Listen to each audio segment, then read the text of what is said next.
On va suivre le départ du favori, hein. Cache de Carvel, 1,90 €, Denis.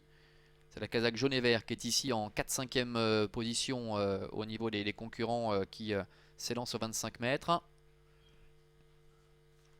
Et voilà qui s'élance dans cette épreuve. Et il n'y a pas de faux départ avec ces jeunes chevaux. Ça s'est pas trop mal passé. Même cas, il suffisait de le dire pour qu'on voie une incartade d'un concurrent. Le 9, je crois. Oui, il me semblait. Carus de la Fonte. Carus de la Fonte. Ou Clio Rose qui a peut-être fait l'irréparable. On voit que Cybelle du Moulin, le numéro 7, s'est montré fautive à l'arrière-garde. Et puis devant, eh bien, bon départ concernant notamment le numéro 8 au centre, Corleone avec Christian Leham et Tahiti qui est à la corde. Le numéro 10, Ville Divine, est en 4e position. Cache de Carvel avec son partenaire Jean-Bernard Maté qui prend un maximum de précaution, est en 5e position, ramenant Check-in le numéro 1 avec Quattrolino, le numéro 6, alors que le numéro 12, Corail de Covey, a été disqualifié. Comme l'autre jour, Tahiti est parvenu à prendre la tête à la corde. Accélération de Cache de Carvel maintenant qui va certainement tenter de venir relayer Tahiti devant les tribunes. Un peu plus loin, Corleone est en 3e position avec Ville Divine qui est à la corde, et un peu plus loin également le numéro 2, Christian Leham, alors que progresse à l'extérieur le numéro 1, Check-in.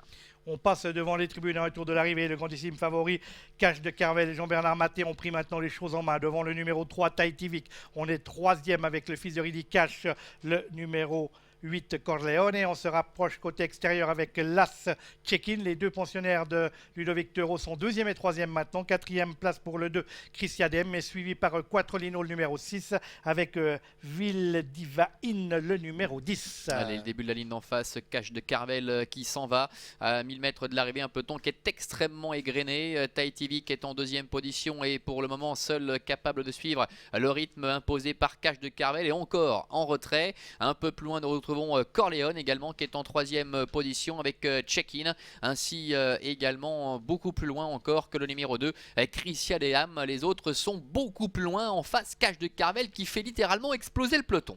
Oui, alors là, c'était une mine qu'a déposé Cache de Carvel et qui trotte. Alors lui, il n'est pas dans la même catégorie que ses petits camarades.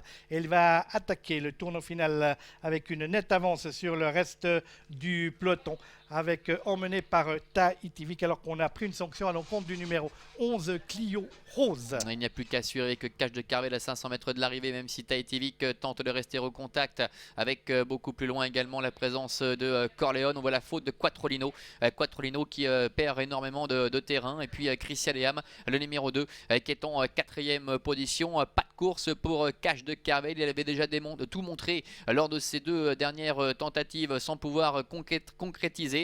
Et bien cette fois avec Jean-Bernard Maté qui va être très prudent jusqu'au passage du poteau, n'a plus qu'à assurer avec le numéro 3, Tahiti qui est en 2e position, Corleone qui est 3e, et puis Christian Leham, le numéro 2, qui essaie de se rapprocher quelque peu pour la 3e place aux abords du poteau, avec Cache de Carvel qui va s'imposer arrêté. Cache de Carvel qui surclasse l'opposition. Tahiti, le numéro 3, va devoir se contenter du premier accessite. Corleone, le numéro 8, termine 3e, et la 4e place pour le numéro 2, Christian Leham, à très nette distance encore de Clio Rose qui laisse quelques regrets qui avaient été disqualifiés. Exactement, et ce sera donc le numéro